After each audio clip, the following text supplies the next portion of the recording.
We are live, so go ahead and get started, Jenny. Okay, thank you so much for joining, everybody. So today, as you can see, we have our guest speaker with us, which is Dr. Hussain, and he is a consultant intensivist. Today, he is going to share some of his experience with us, and he has a presentation on nebulized antibiotics for ventilator-associated pneumonia. So as I said, Dr. Hussain is a consultant intensivist. Joining, everybody. And today, as you can see, we have our guest speaker with us, which is Dr. Hussain. And he's going to pause my YouTube. I can hear it myself in the background. Sorry about that. So yes, I'll hand over to Dr. Kerala to introduce. Thank you very much, Jenny. Really appreciate it. It's certainly an immense honor and pleasure for me to introduce my our esteemed speaker, Dr. Hussain Alawadhi. He has been a dear friend of mine since Hussain goes back to 2005, I believe. Our friendship dates back to our time together at King Faisal Specialist Hospital and Research Center, where we both worked at the hospital in the critical care department, initially section, then became a department. Hussain and I share a unique bond. We both received our critical care training at the prestigious Wayne State University. Dr. Alawadhi's expertise, however, extends beyond critical care. He's also certified in pulmonary and infectious diseases. I think you obtained another certification also after that? American Board of Medical Quality. Yes, what a great combination for a highly relevant, what a great combination to our today's topic, discussion about nebulized antibiotics. We're going to utilize your internal medicine background, your infectious disease background, your pulmonary background, in addition to high quality background. This is a great combination. Dr. Alawadhi has held various positions in Saudi Arabia and United Arab Emirates, including the program director of critical care fellowship at King Faisal Specialist Hospital. He contributed significantly in the field of critical care and infectious disease in the Gulf area. He has been invited to multiple conferences and meetings across the Middle East and globally. And we have invited him to our meetings in Damascus and Amman, at least from what I remember. And we had great time together. For those who attended his presentations, I think some of the audience know Dr. Alawadhi. It's a really great pleasure attending any presentation. Those people can attest to the wealth of information his lecture offers. He delivers the lecture with great eloquence. He has a touch of humor. I think we're going to see that in today's presentation. And that all makes the presentation engaging and informative. Without further ado, please join me in extending a warm welcome to our distinguished speaker, Dr. Hussain Alawadhi. And he will enlighten us, as Jenny was saying, on the topic of nebulized antibiotics in the treatment of ventilator-associated pneumonia. Go ahead, Hussain. Thank you, Mazen Habibi. Let me just put the stopwatch on so I can focus the thing. Very good. Thank you, Mazen. Thank you, Dr. Mazen. Thanks for inviting me. Just a small comment for those who heard that I have 2, 3, 4 board certificates. So please don't do that, because at the end of the time, you'll pay one salary. You'll have 2, 3 certificates. You'll do double job, triple job with the same salary. So just one certificate, one salary, it's better for you. Okay, so I'm going to speak about nebulized antibiotic for VAP. What is the best song? So I'll ask you, start with a question, actually. Simple one, easy one. Nebulized antibiotic in cystic fibrosis lung infection, like tobramycin inhalation, aztreonam inhalation. What do you think? There's level 1A evidence, which is strong and it's the best beneficial and it is the standard of care? Or is it level 2A/B evidence, good, reasonable evidence, and it's beneficial to some patients? Or nebulized antibiotic and cystic fibrosis, lung infection, they are level 3 evidence, weak evidence, not recommended except in special cases. Can somebody answer the question? If not, I can skip that. Let's just, Jenny, you have the polls. You can launch the question number 1.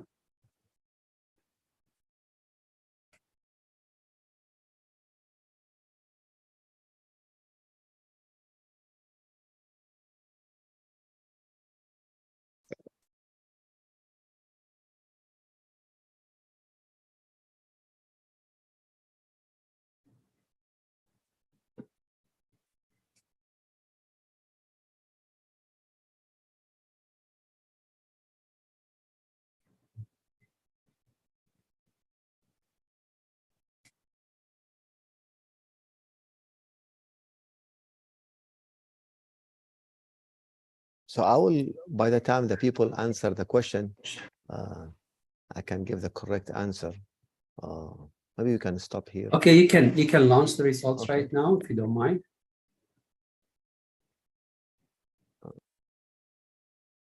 Still, I see the question options. Okay, absolutely. It is level 1 evidence, strong evidence. It is standard of care because these antibiotics really make the survival better, control the infection better, and make the survival better. I want to move to the next slide. Okay, so here's the answer. So it's very strong. So these antibiotics really fight the infection. So this is my today's program. We'll go over one by one. So again, now, when it comes to nebulized antibiotic in VAP, this is not cystic fibrosis. Again, another poll, I think they are very good. That's why I use it frequently. That's a question to you. There's no correct right answer. I think they are sometimes good. That's why I use them sometimes. Or I think they are not good. I think there's no evidence at all. So what's your practice?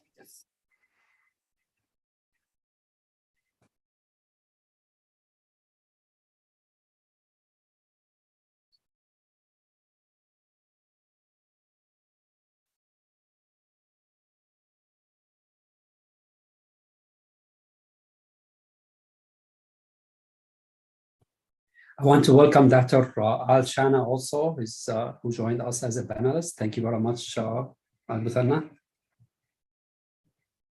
Okay, I think we can stop here. They can.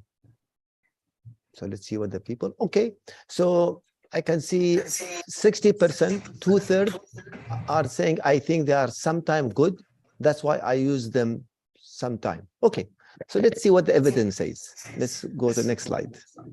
Okay, and it's very good information, so I can make sure I deliver the message. So let's go some abbreviation in infection disease. We have the MDR organism. We have the XDR organism, resistant to everything except one single S, you'll see. And we have the pan-drug resistant, okay? Now, there's a new terminology in infection disease evolving. Maybe the intensivists, they don't know about it, is DTR. So we have the PDR, we have an XDR, we have PDR. We have a new terminology evolving last 2 or 3 years, difficult to treat resistant gram-negative. And I don't know why this terminology came, but I think because when you say these bacteria are PDR, it tells you there's no infection, there's no antibiotic, you cannot treat them, there's no hope. Well, why when we say, yes, they are extremely difficult to treat, they have R everywhere, but yes, you can do something. So these terminologies are new terminologies coming, DTR. Regarding nebulized antibiotic, literature use different terminology. It's all the same: inhaled therapy, nebulized therapy, aerolized therapy. So if we use this word, then they are interchangeable. Now, I don't believe personally in the word VAP, because who said the ventilator itself causes pneumonia? The ventilator causes biotrauma. It's just my own philosophy of looking to it. I think it should called endotracheal tube associated pneumonia. It's the endotracheal tube that has a biofilm that the bacteria leak through it and they get micro aspiration from the lung. While the ventilator itself, it doesn't have any bacteria inside. It causes biotrauma. Now, what is the best song? So now we put this poll, I think, and I like this poll actually. So please put this one. What are the criteria of a successful best song? for this system. So I don't know, I don't care. I need to learn about nebulized antibiotic. Why I have to know about song in this VAP and infections? Or I don't know and I care, but I will learn at the end. Or I don't know, but I need an immediate answer. I can't wait. We can skip the poll. I'll go to the next slide for the time, actually. No issues. Okay, very good. So actually, they want 55%, they want to know at the end, 30% they want immediately. Very good. Okay, so I'll give you the answer immediately. Okay, move next slide. Okay, so to know the answer immediately, I ask ChatGPT, and all of you now know what is ChatGPT. So I ask him, ChatGPT, give me the 3 pillars of an excellent song, and ChatGPT told me immediately. Okay, the 3 pillars of excellent song are melody, lyric, and arrangement. Remember these 3 important things. Okay, I'm sure by now all of you know what's ChatGPT. Okay, okay, so let's remember that at the end. So why we need nebulized antibiotic? It is simple, because antibiotic will fight the bacteria directly in the infected area. It's nebulized, same principle in cystic fibrosis, and patient will not have a systemic side effect. It's logic. And it will, we expect that it will have a high concentration in the ELF, epithelial lining fluid. And in this nice, delicate picture, if you can see, if you give systemic antibiotic, you will have high MIC, but inside the lung, the left side is the inhaled one, the concentration of antibiotic is not above the MIC. While in the other side, if you give directly inhaled antibiotic, the concentration of antibiotic, the red arrow, is above MIC. So nice principle, actually. So why we need? And for those who like history, this nice history actually review all the inhaled antibiotic from the day of the old Egyptian Paro who discovered that, to even 1950s, that cigarette was promoted as a treatment for asthma, because you have asthma in your lung. You smoke, you directly inhale the good thing to your lung. So it's simple, we need nebulized antibiotic. Then the question comes, what good nebulized antibiotic we have? A nebulized antibiotic should be a good antibiotic, should have a good delivery modes and a good controller. So we have aminoglycosides available. All of us who are not using IV inside the ICU, that's why they retain its potency for the last 20, 30 years. And as I said earlier, in tobramycin, you have level 1 recommendation. So we have good antibiotic that really penetrate the lung, stay in the lung if you give inhaled with minimal systemic absorption. So we have good antibiotic, actually. We have also aztreonam IV. We have also inhaled aztreonam, and inhaled aztreonam in ATS, American Thoracic Society, it has grade 1 recommendation for infection in cystic fibrosis. It goes to the lung, it fights the infection, suppress the infection, and improve the outcome. And I don't need to show you the studies. We have colistin. All of us in the Gulf, last 10, 15 years, we come across Acinetobacter baumannii, and we used to start to use inhaled colistin. As you can see here, we have inhaled colistin.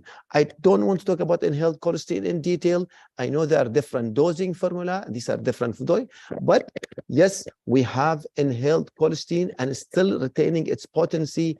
I'm talking about inhaled in gram-negative infection. So we have at least 3 different groups of antibiotic that work very nicely, efficiently when we give inside the lung without a systemic side effect. If you want to know more details specifically about colistin, I recommend you this. This is from the European Investigator Network for Nebulized Antibiotic in VAP. They talk nice review about colistin, everything you need about colistin from this investigator. So we have good antibiotic. Now we'll come to the next part. Do we have a delivery methods of nebulized antibiotics? So now I'll ask you this question. Can you put the poll, please? When I prescribe nebulized antibiotic, and we agreed these antibiotics are good, are efficient. So the delivery method is not important. What matters is the antibiotic itself and the dose of antibiotic, or the delivery method has some effect on the particle sizes, or the delivery method has significant effect on particle size?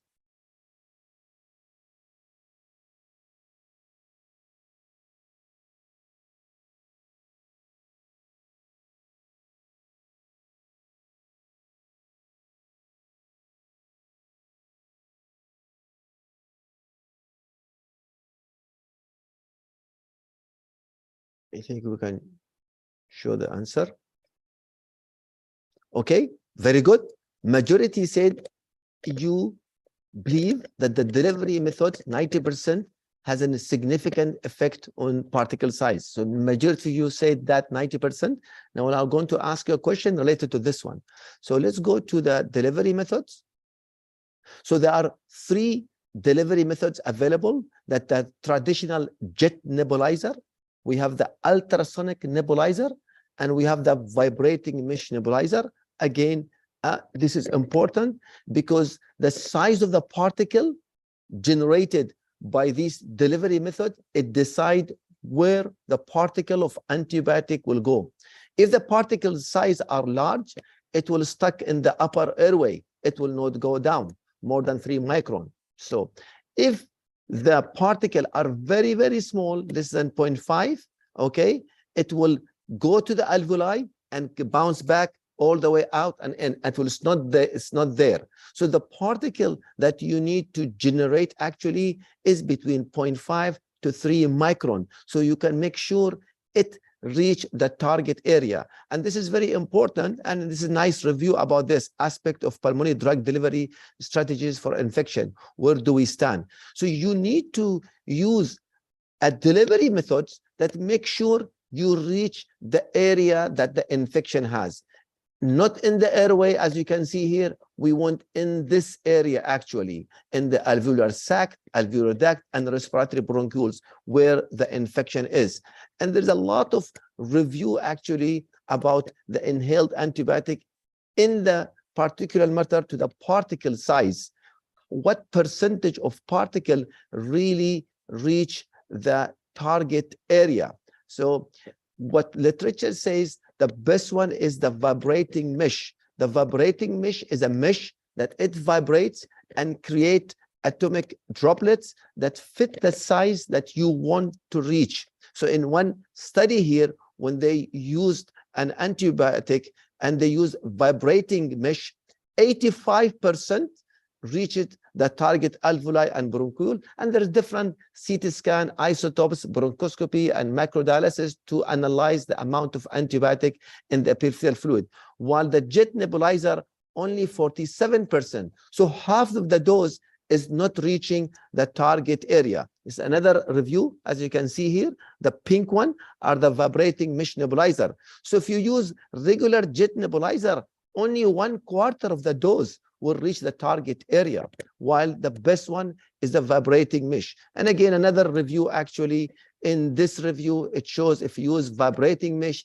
13 to 30%. Some study shows up to 50%. It depends on the technique that used to analyze the antibiotic. So the answer is here, yes, when you give the nebulized antibiotic, you have to pay attention what delivery method is using. Because if you use the wrong delivery method, don't expect a good outcome of your patients.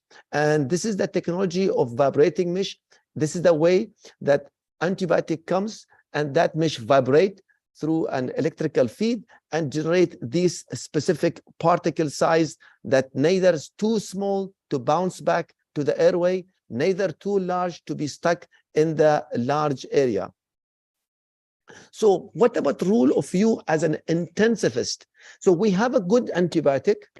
We have a good delivery method so far. We hope next 10 years, 20 years, 30, the technology improve, that delivery method improve to 60 to 70%. But as of now, we have 50%.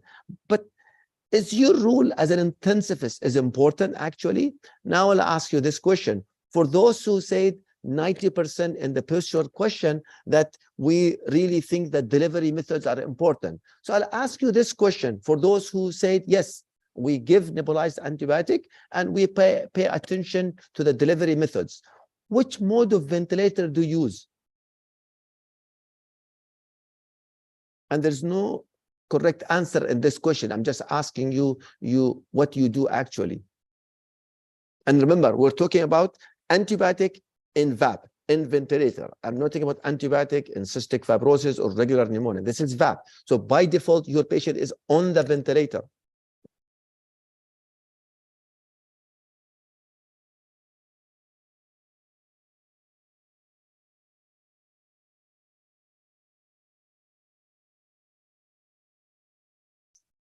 So do you use on assist control mode?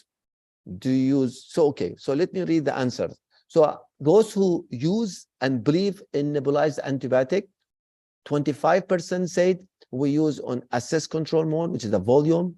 16% said we use in the pressure control mode. 12% they said we use in during SIMV, and 50% they were honest, and I like that actually.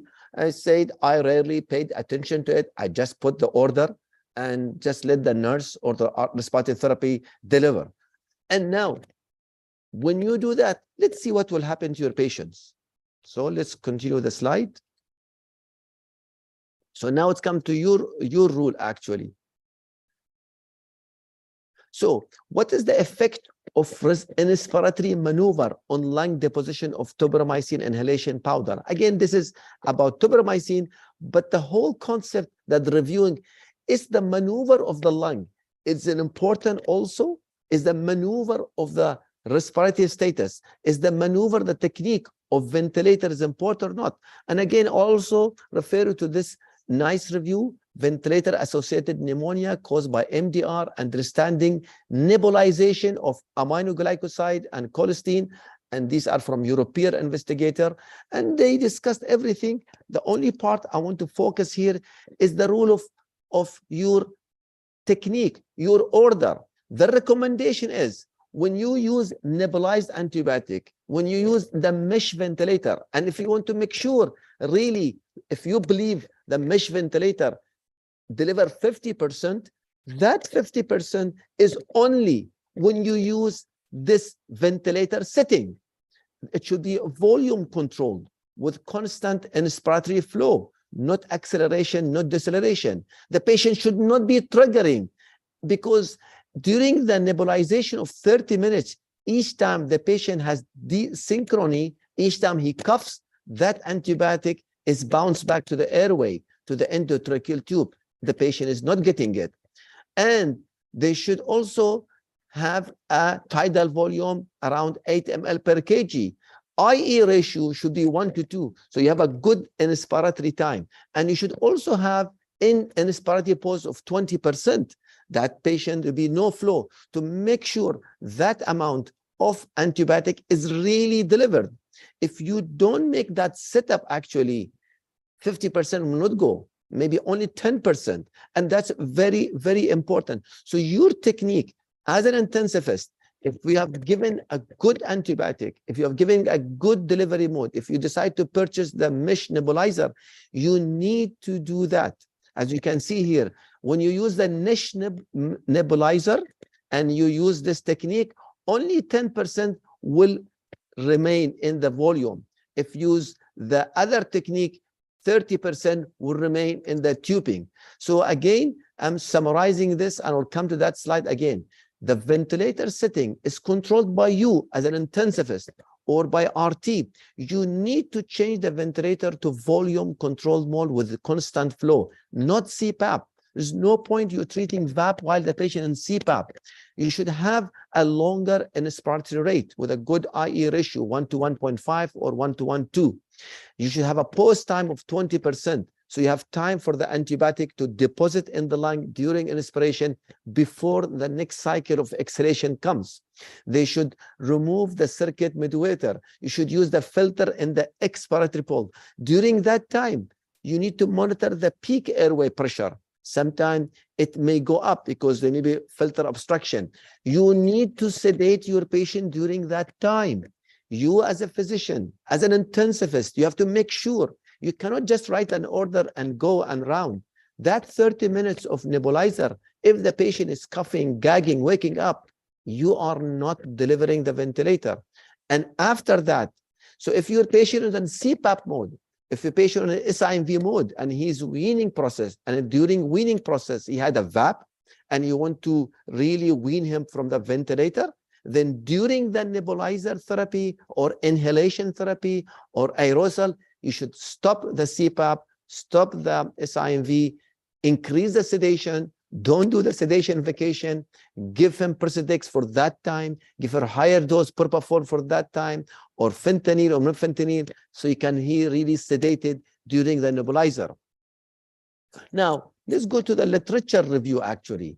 Do the literature review support nebulized ventilator? So I will go from 2016 and take you all the way to 2023. So this is the famous, the IASIS trial actually, and this is randomized trial, and the study was 143 patients, and the conclusion was ineffective in improving outcome.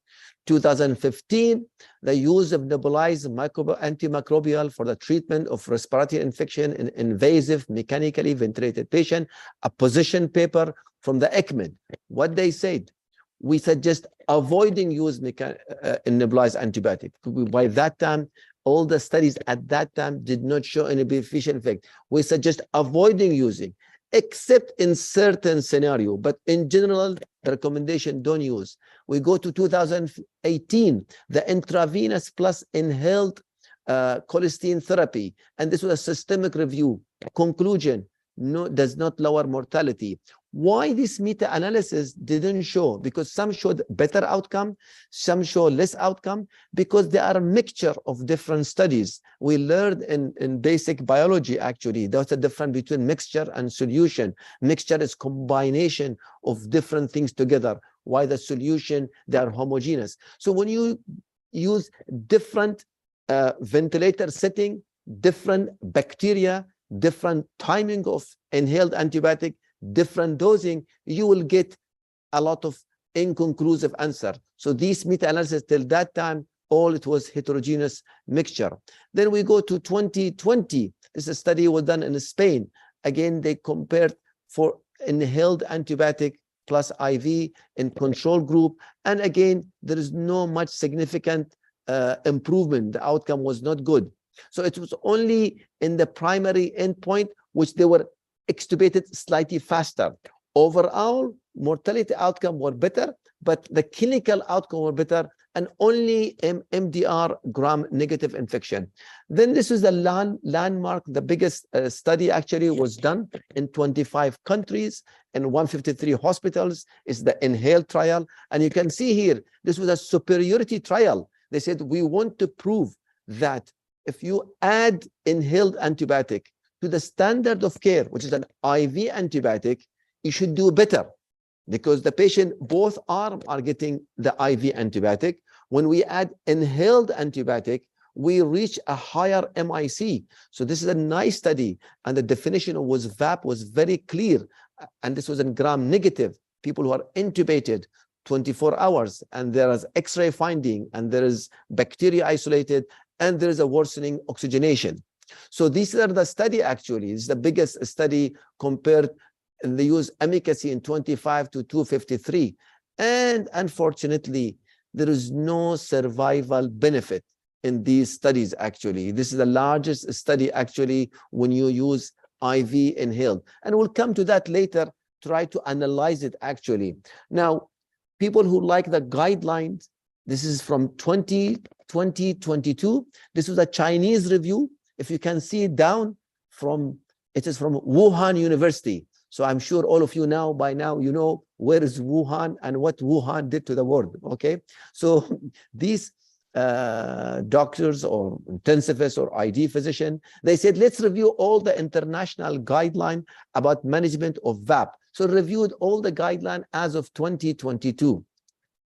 And they said, we did not see, these are all the guidelines reviewed, the British, Chinese, American, and their conclusion, and this is from the Wuhan actually University, and the conclusion says, only the Chinese guideline, okay, they recommended use inhaled antibiotic if you have MDR organism, okay, and it says considered.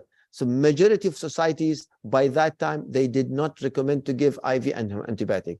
If we go to September 2023, a group of investigators reviewed what we should do by now. So the conclusion again, as of today, inhaled antibiotic cannot be systemically recommended for VAP as a treatment, either alone or in combination with IV treatment. The only exception, if you have VAP due to XDR. Remember I said at the beginning, there's a different terminology. So it's an XDR, is it PDR? Is it difficult to resist, to treat infection? In which combination of intravenous and inhaled treatment may be considered as a therapy of last resort on case by case. This is the conclusion of the OKADA. So I'll give you a question now here. Can you put the poll, please?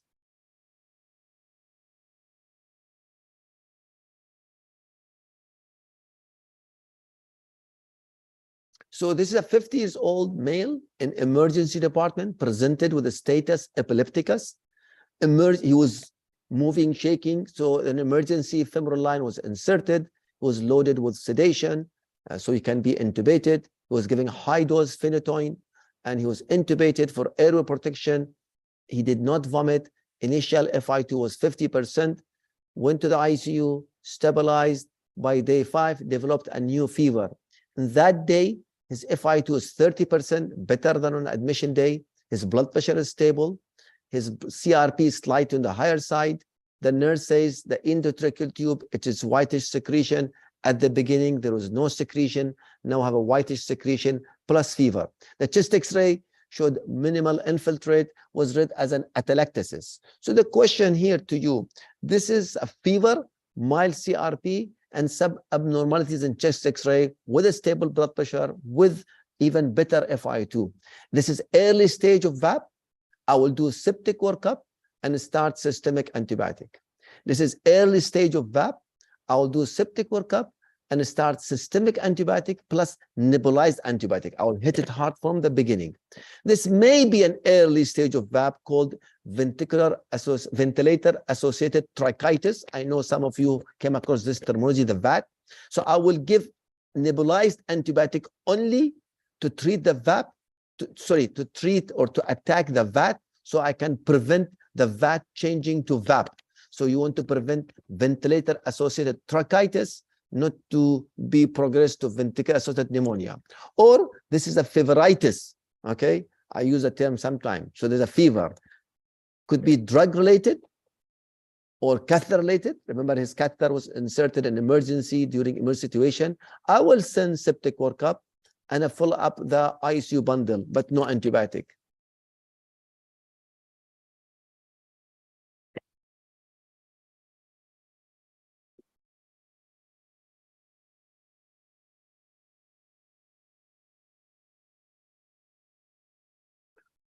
Good. I put this tricky question to catch some answers. Okay, so many people say this is early stage of VAP. I'll do septic workup. The answer is no, because we don't have an early stage of VAP. We don't have an intermediate stage of VAP. We don't have an incubation period of VAP. Either you have VAP or you don't have VAP. This patient, by criteria, his chest X-ray is atelectasis. There's no pneumonia. By criteria, his FiO2 is better. He was in 50%, now 30%. His BP is stable, and the secretion are white. So at this stage, most likely, the fever, I call it feveritis, is either due to his phenytoin or the femoral line that was inserted in emergency without a sterile technique. So what you need to do in this case, you can do a septic workup, do blood sputum culture, do the ICU bundle, remove the femoral line, he doesn't need it anymore, and maybe you need to hold the phenytoin, because phenytoin is notorious to cause the fever inside the ICU. And regarding the VAP, that many people says, I will give nebulized antibiotic. He has early stage of VAT, even if the sputum growth some gram-positive, gram-negative, less than 10⁵, and you want to treat VAT, ventilator-associated tracheitis, and that terminology was there in literature. So let's see what literature says about that. Next slide.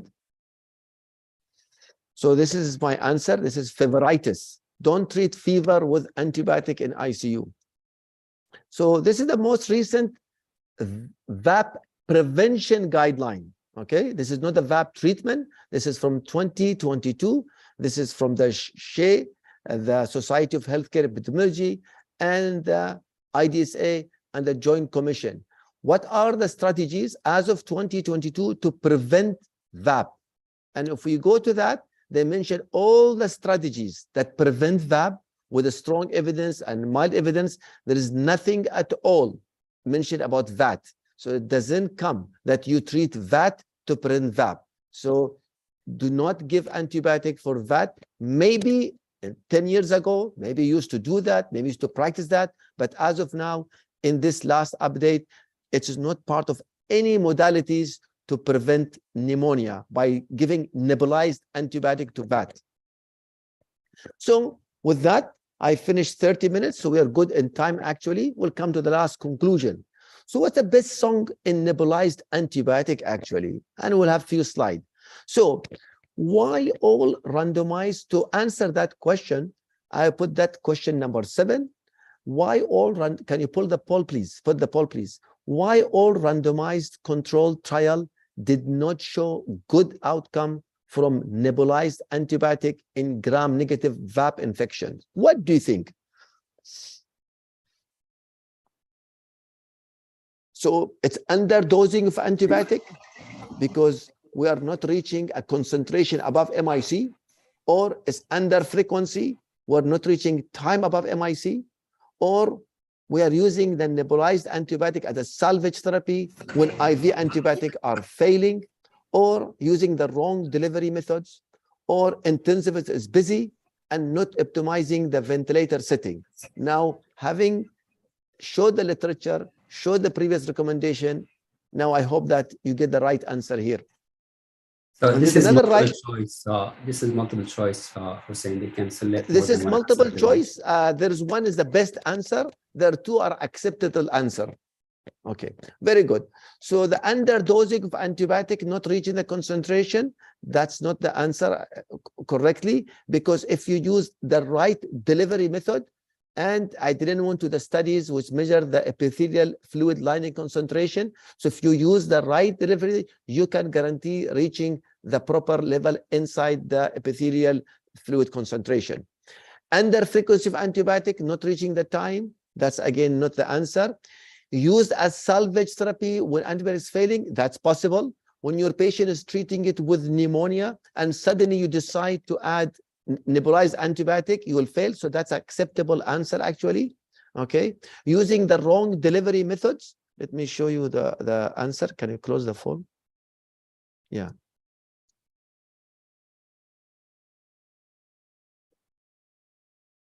Okay. So answer 4 is correct.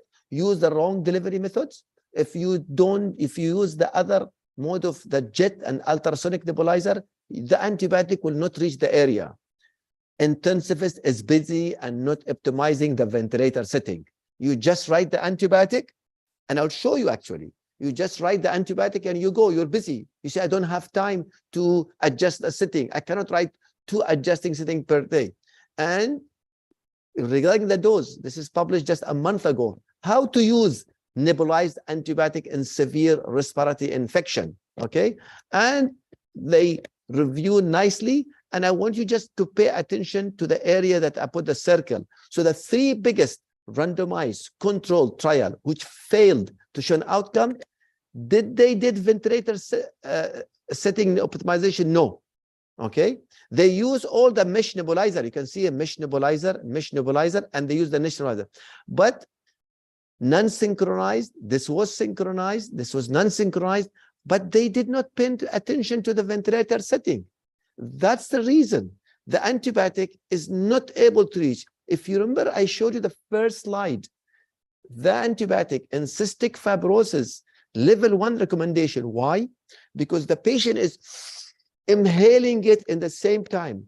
There is no airway that make the antibiotic block it or precipitate. It goes to the lung directly in a awake, alert patient because he's able to control it properly. Like when you give nebulized inhaler therapy in asthma, the patient, those patients who coordinate, but patients who run on the ventilator, They cannot coordinate the breathing. It's you, the intensivist, who should pay attention to this, okay? And even people tried, this is published a month ago in January 2023, to use higher dose nebulized colistin. And this is not a randomized trial. This is a trial on a patient. They said maybe the dosing is not important. They do a pilot study. They used to give 5 million units. We know that in nebulized colistin, we give 1 to 2 million units, which really reach a level. But they say, let's go to 5 million units to overcome whatever. They're able to prove and measure the amount of the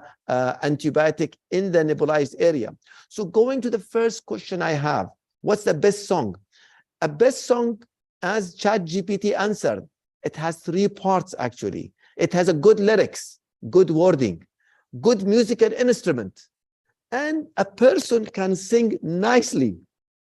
To me, nebulized antibiotic, you should have a good medicine, which we have a good medicine. You should have a best delivery method, which your musical instrument is the mesh nebulizer. The third one is a bad operator. If you bring the best musical instrument and the best lyric, and to someone who just and makes sounds and noises, he cannot deliver the sound at all, the music at all. We, the intensivist, I think we are the bad operator. We are the bad singer. We are not able to deliver the methods. Okay, so what fails a good poem? Lyric. And you've seen that when people go to the Got Talent, they have a nice lyrics, but their sound is the bad sound. It's not the music, it's not the wording, it's the sounding. And to me, we the intensivists are the one who are not paying attention to the maneuver, to the respiratory techniques. We're just putting the ventilator actually. So I will repeat in my last 5 minutes discussion, what is a good intensivist singer is. Avoid sharp angles. You have to make sure that tubing has no sharp angles. How many times the tubing are kinked while the nurse is delivering a care? All these kink in the tubes, the antibiotic gets stuck in the tube. Ventilator setting, a tidal volume, and respiratory frequency, IE ratio, and 20% in respiratory pause. And during that time, you have to make the patient is really sedated. You want to ensure that 30 minutes of nebulization, the patient is coughing, gagging, breathing against the ventilator, desynchrony. You don't deliver the antibiotic to your patient. And observe the setting. How many of you, when you give nebulized, I used to give nebulized antibiotic at King Faisal a long time ago. I never went back and looked to the bedside that the patient are what he's doing during nebulized antibiotic. Nebulized antibiotic are different than nebulized bronchodilator. We need the bronchodilator to stay in the airway, and that's the way it needs to be done. Antibiotic is different. Remove the filter on expiratory limb and remove the HME. Now, look to this nice statement from European Investigator Network for Nebulized Antibiotic. I'll read them. The growth of nebulized antiparticle infection is important. A written operating procedure should be implemented to ensure that the previous ventilator setting hemodivation has been resumed. It's a time consuming. The benefit of aerosol delivery far outweigh the additional workload for the healthcare provider. You need to tell your nurse, you need to put in a sister or the RTs, please use this ventilator setting, use this sedation during the nebulizer. It's not they just give, the nurse should observe that these nebulizer are getting. So if your patient is synchronizing with the ventilator, not triggering, not fighting, I think you will reach a good outcome. So it's not important for you to land from the sky. You have to land in the proper area. So my conclusion, what are the indication of nebulized? Make the intensivist happy. Many intensivists, they want to make themselves happy. He is sick, he is dying. Let's give him some nebulized antibiotic. So this is for you to make yourself happy. Make the family happy. I have seen intensivists explain to the family, your father, your mother has a pneumonia, but we're giving antibiotic direct to the lung. The family say, oh, thank you very much. So you're making the family happy, but you're not making the patient better outcome. So the conclusion, use it. In case you want to use it, it's an early adjunctive therapy in MDR, DTR organism, not gram-positive. Use vibrating mesh, high attention to respiratory maneuver. Other than that, do not use nebulized antibiotic for gram-positive. Don't give it just to treat fever. Never substitute for IV therapy. And if you're not a good singer, you don't pay attention, don't give the nebulized antibiotic, okay? You will be the bad singer doctor, actually. So last slide of the day, it's 40 minutes. So I'll say I'll stop here. So today's talk about the best song in nebulized antibiotic for VAP. Can you put the poll? And I'll stop here.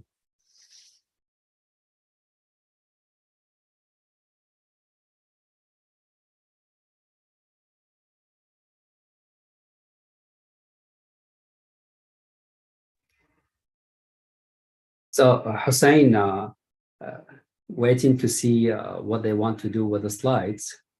You know, when you told me that this is the title of the webinar, it's like, what's the best song? I was like wondering how he's going to put it together to lie along with the objectives of using nebulized antibiotics in the treatment of ventilator-associated pneumonia.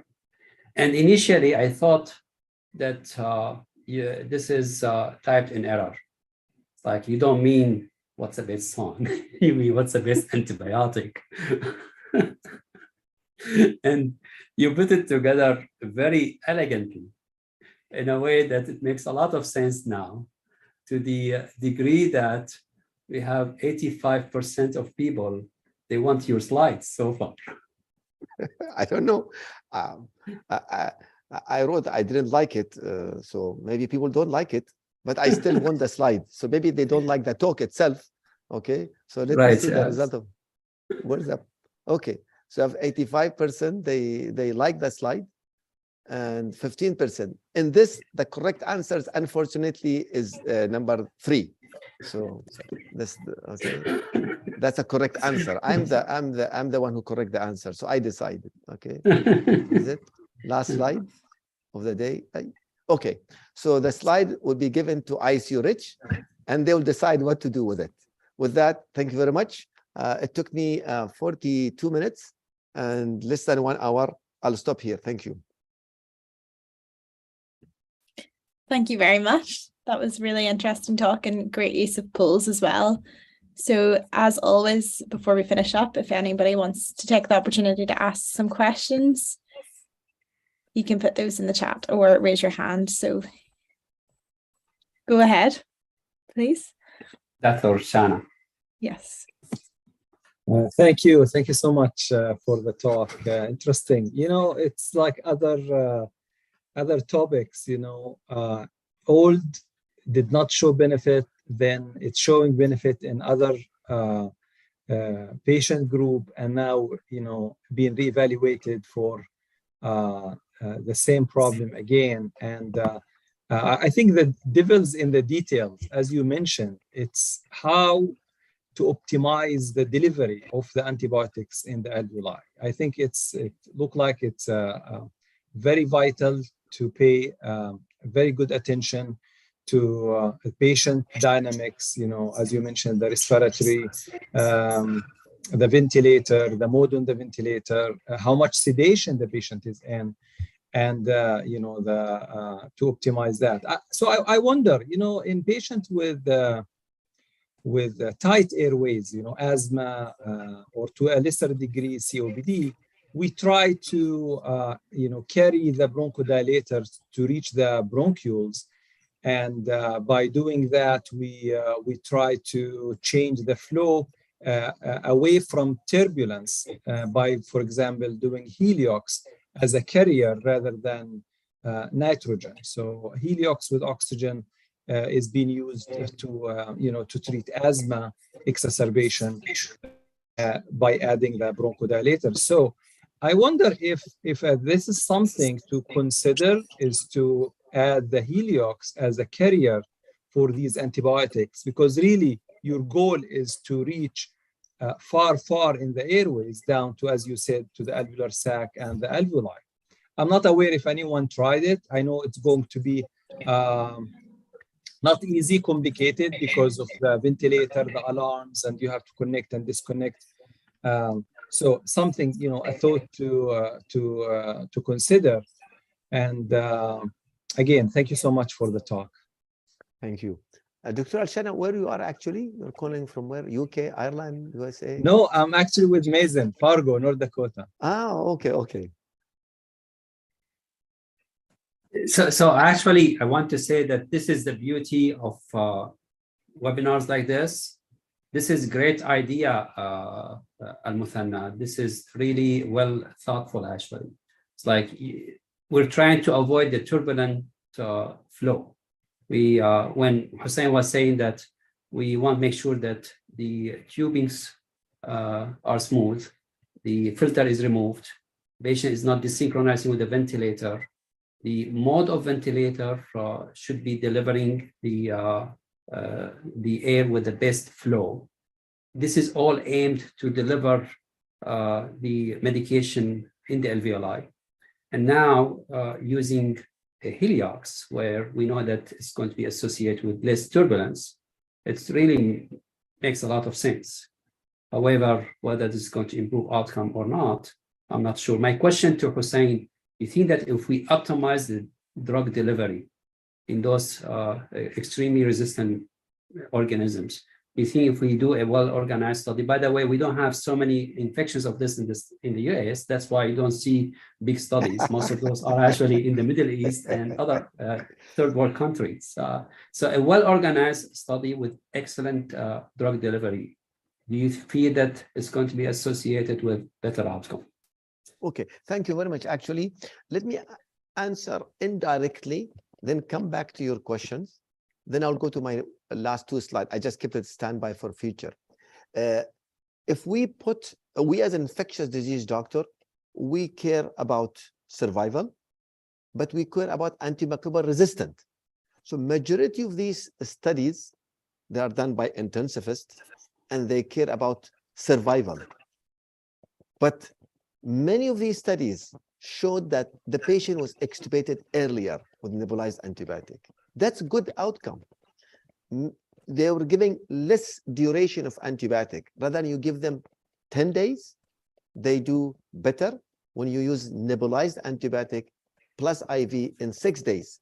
So if a study was done and your target, I give less antibiotic, that's a good outcome. For us as an ID doctor, we want the people to use less duration of antibiotic. And I didn't show actually, and some studies showed that, yes, you use less antibiotic, this patient has had less MDR organism. Yes, overall, the patient was sick, paralyzed, he died. So one of the critique for these trials for the future, don't put the outcome only survival. Put an outcome, less duration antibiotic, and earlier extubation. That's number one.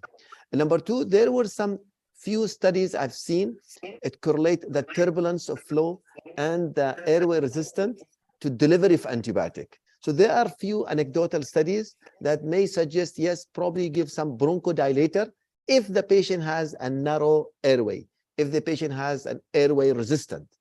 If you have to, and you can measure the airway resistance on the ventilator. So if your patient problem is not a compliance, it's an airway resistant, like if he has an asthma patient with secondary pneumonia, then theoretically, scientifically, yes, adding bronchodilator before the nebulizer antibiotic may do a job. Having about helium, I did not see, but it's a good idea actually. So if you like to know what future studies are ongoing, I recommend to read these two articles actually, a roadmap for pulmonary delivery strategies for the treatment of infection lung disease. Nice one. It tells you different techniques, how to improve the delivery of the antibiotic for the lung using the nanobiotechnology and other technology, or using phage therapy. So make sure the bacteria are decided. So these two areas that we're going to learn more actually in the future.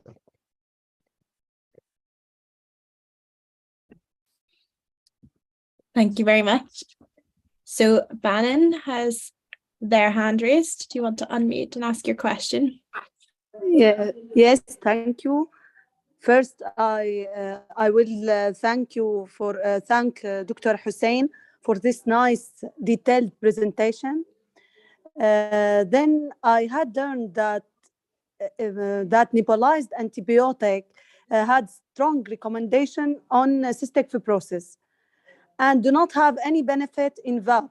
But I will ask if it will have any benefit in other indication, like, for example, liposomal amikacin for treating Mycobacterium avium complex, or trying to treat sensitive bacteria to avoid side effect for systemic antibiotics. Clear question. Thank you very much. So let's go back to the principles. An awake patient who's conscious, you can teach him coordination. That's why in cystic fibrosis, TOBI, nebulized tobramycin, or Astrinam, the patient inhale, goes to the lung, level 1, strong recommendation. Same idea, a lot of study are ongoing, because my talk is about VAP. So yes, because you're delivering the antibiotic target. There's also inhaled Ambisome. There's also inhaled remdesivir. There's a trial ongoing on inhaled remdesivir in COVID pneumonia. So as a principle, an awake patient, and you deliver the antibiotic to the target, yes. Of course, we wait for randomized control trial, but the answer to your question is yes. In ventilated patient VAP, the situation is different. You have two blockage, two obstruction. The tubing is an obstruction tube, and the patient status of breathing. So whatever make the patient better if he's not intubated. An example, if you have CF patient who's not intubated, you give inhaled tobramycin, they do good. If they are intubated and you want to give inhaled tobramycin, it may not do the same good. Why? Same reason. You have an airway problem. This is the endotracheal tube and the connection tube, and you have the patient status of synchronization or desynchronization. I hope I answered your question. Yes. Can I ask another question, please? Jenny, control the timing, not me. Oh, yeah. Jenny? Yes. Sure, ask your question, absolutely. Go ahead. Yes. Irrespective of worse outcome or not having better outcome with aerosolized antibiotics, does aerosolized antibiotics sterile the culture for sputum? Yes. I mean, because yes, outcomes related to many things, not only the microbiome that was in the sputum. Very good. Actually, I had 2 slides about this. I removed them because of lack of time, actually. I removed the slides. So, but I hinted at the end. So in ICU setting, usually the best outcome is the survival. That's the best outcome. But yes, you are true. There's a lot of studies that the microbiological clearance, so the sputum was positive with Pseudomonas, you give inhaled amikacin, tobramycin, and day 5 and 7, you made the sputum sterile. So the answer is yes, it improved the microbiological outcome. What about the aerial weaning from ventilator? Yes, there are studies shows, because if you treat pneumonia better, and that's delaying the extubation, and the pneumonia is better, so there is better outcome if you put your criteria faster weaning. But majority of intensivists, they put the outcome. So a patient who has stroke, who's paralyzed and intubated, he has a VAP, you treat him, the VAP treatment with nebulized antibiotic, if you do the proper technique, they do better. But at the end, he's still paralyzed. He still has the stroke. He still stays in ICU. So overall survival, it's the same because the patient has many other factors. So the answer to your question, better microbiological cure, yes. Possibly earlier weaning, yes. The other important factor, they get less antibiotic, which we as an ID, we like that. Yes, thank you. Hello. Okay. Oh, go ahead. Yeah. Assalamu alaikum, Hussain. It's been a long time. And I caught up the the last half of it, but I got the summary. I'm driving to the mosque in Birmingham, Alabama. And I wanted to share one thing I recently learned from one of our ID colleagues. I think this is more relevant for nebulized antibiotic than anything else, but I think it's the one I wanted to share with you is here. Okay, you see, this is you know, a rotisserie here. I don't know if you can see it now. Does it show up? No, I cannot see. Share your slide. I think I have to unshare my slide first, right? Oh, I see. Okay. So I will click stop sharing. Okay, here we go. Yeah. Okay. So I wanted to share this. What we, as physicians in general, you see this. This is sort of an advertisement. Is set it and forget it. I think we do this a lot with antibiotics. And so this is, you know, an advertisement about, you know, how simple things is. So what physicians do, they order antibiotic, and one of the things we don't watch is what happened to the patients. You know, a lot of people even forget why the patient is antibiotic, and how many times we make rounds and ask the resident, and they have no idea. It's just somebody started it and it continues, and sometimes really, you know, 7, 10 days, 2 weeks, unnecessarily.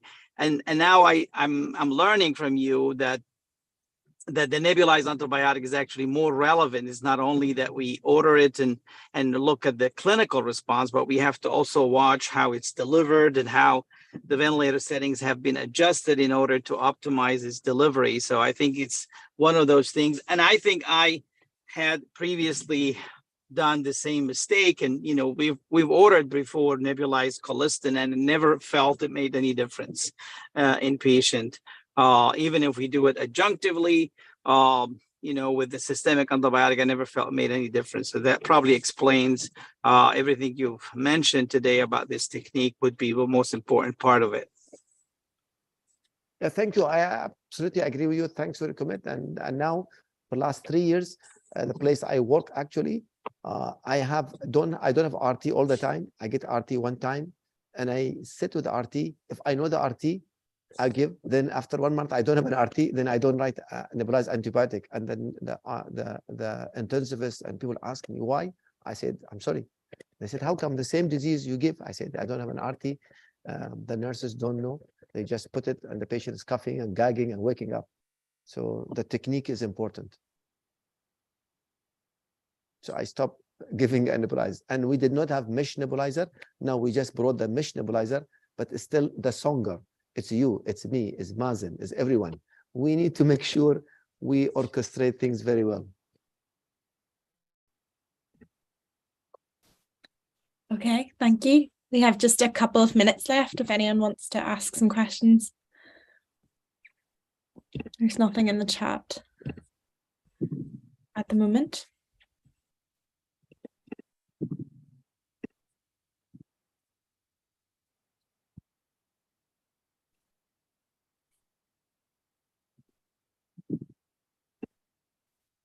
Just a thank you very much in the chat.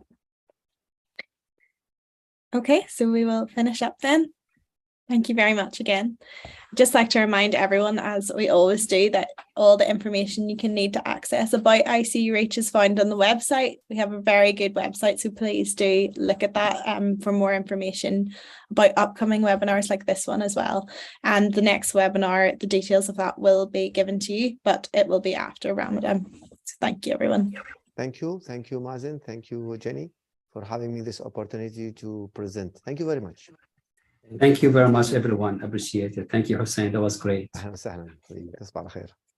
So the last poll, we said that you, the ICU Rich, you take the slide and you decide what to do with it. But let me know, okay?